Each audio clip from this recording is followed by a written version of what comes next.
శ్రీ గురుభ్యో నమః.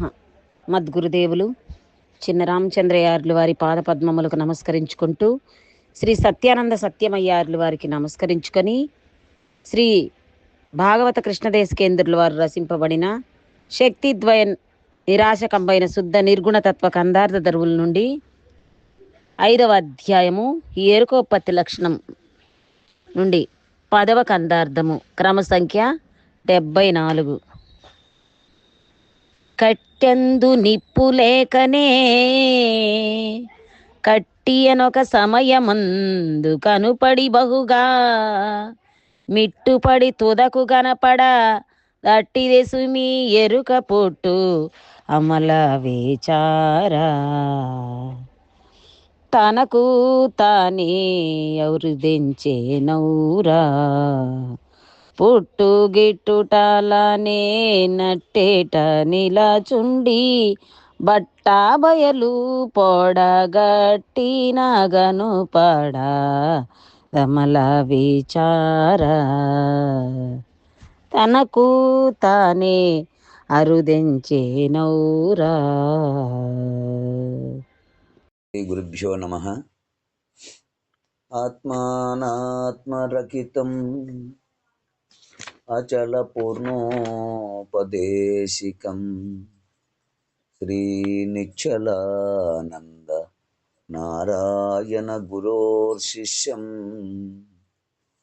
శ్రీశైల వంశాంబుధిరేవ జాతం శ్రీ పరమానంద శంకరేంద్రం గురుం భజామి.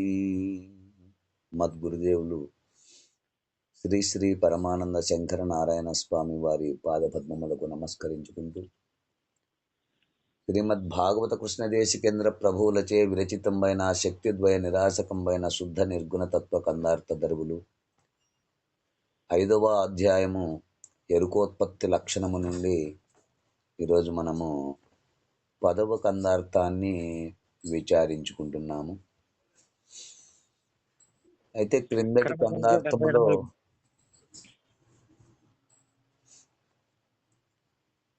జగత్తు అనేక మార్పులు చెందుచుండును, ఒకే రీతిగా ఒక క్షణమైనను ఉండదు, కనుకనే సర్వం క్షణికం క్షణికం అన్నారు. పరిపూర్ణ పరబ్రహ్మము శాశ్వతమైనది, ఎప్పుడునూ ఎట్టి మార్పులు లేక ఒకే రీతిగా ఉండును, కనుకనే వికార రహితమేవ ఈశ్వరః అన్నారు. అంటే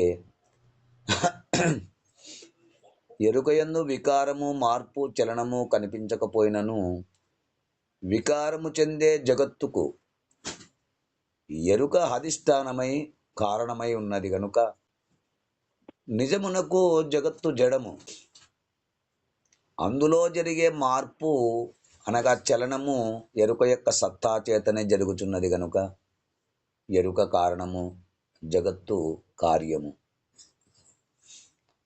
ఈ కారణాకార్యములు రెండును ఒక్కటే కనుక ఎరుక వికార స్వరూపమని మనము క్రిందటి కందార్థములో విచారించుకున్నాము. ఇక తదుపరి కందార్థము 5వ అధ్యాయము ఎరుకోత్పత్తి లక్షణములో 10వ కందార్థము అనగా క్రమ సంఖ్య 74 సృష్టి విధానము.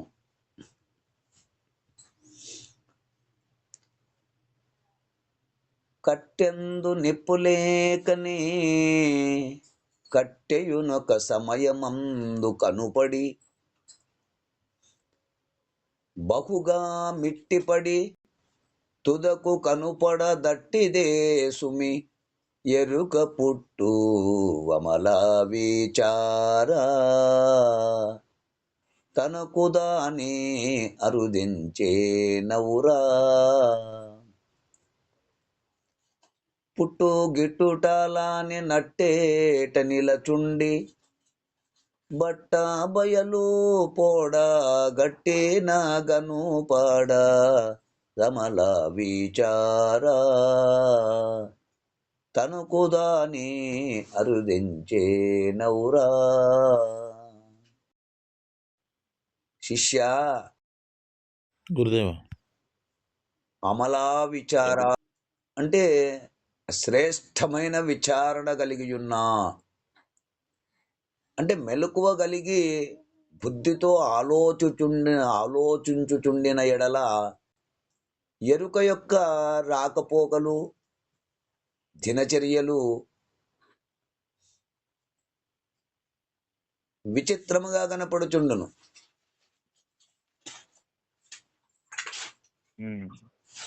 ఎలాగంటే కట్టెందు నిప్పు లేకని, అనగా కర్రయందు నిప్పు కనపడదు, కానీ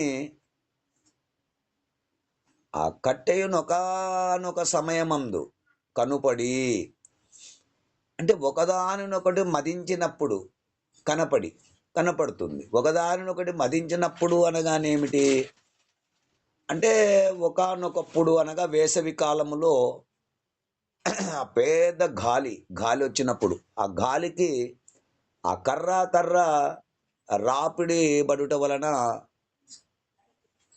అందులో సూక్ష్మ రూపముగానున్న అగ్ని బయటపడి ఇక మెల్లగా అంటే బహుగా మిట్టిపడి బాగా విజృంభించి, అంటే ధావాగ్ని పెద్ద రూపమై ఇక కట్టెలనన్నిటినీ కాల్చివేసి తుదకు కనపడదు, అంటే చివరకు కనిపించదు.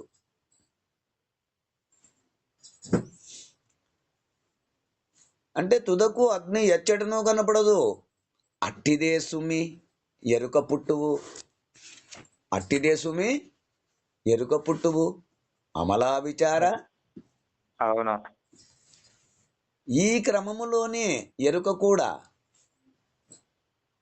ఆ కట్టెలో నిప్పు లేకనే ఏ విధముగా ఆ గాలికి కర్ర రాపుడి పడి మరి భడబాగ్నిగా విజృంభించి ఆ చెట్లనన్నింటినీ దహించి చివరికి తుదకు తాను కూడా కనపడకుండా ఏ విధంగా పోతుందో అట్లునే ఈ క్రమములోనే ఎరుక కూడా ఉత్పత్తి చెందును.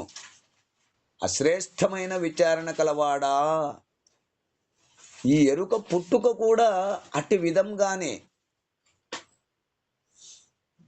లేకనే ఏర్పడి బహుగా విస్తరించి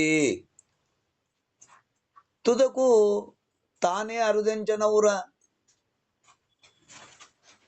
తనకు తానే అరుదించనవురా. ఎటువంటి మూలము గాని ఆధారము గాని లేకనే తనకు తానుగా వచ్చుచు తుదకేమియూ లేకుండా పోవును.